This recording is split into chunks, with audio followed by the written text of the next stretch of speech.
Marami nagtatanong sa akin kung ano nga ba tinitake ko mga supplements as a basketball player.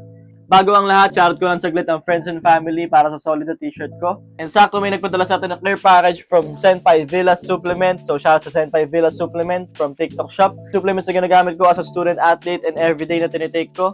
So tara, unbox na natin sila.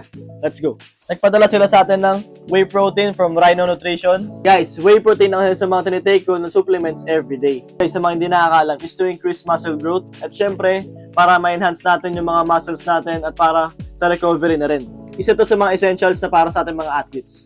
Vitamin C and fish oil. So vitamin C, tinitake ko siya everyday, syempre para iwas sakit, para lagi tayo energetic everyday. Meron din silang shaker na pinadala. Kailangan ng shaker guys para pag uminom kayo ng whey protein, dito siya ilalagay. Next up naman guys, itong creatine monohydrate. Guys, dito ako nagkalaman, dito talaga ako. Pag bumili kayo nito guys, good for 2 months na siya, good for 60 days. 100% pure German powder, strength and power, lean muscle gain, and improve athletic performance. Yan. Kailangan natin ito para sa mga athletes yan. Number 1 is whey protein, vitamins, syempre fish oil, and then ang creatine monohydrate. Super kailangan itong 4 na to guys. Kasi kung interested kayo bumili guys, available to sa TikTok Shop. Ilalagay ko yung link sa baba or click the yellow basket. Bakit ba kailangan ng mga athletes ang mga supplements na to?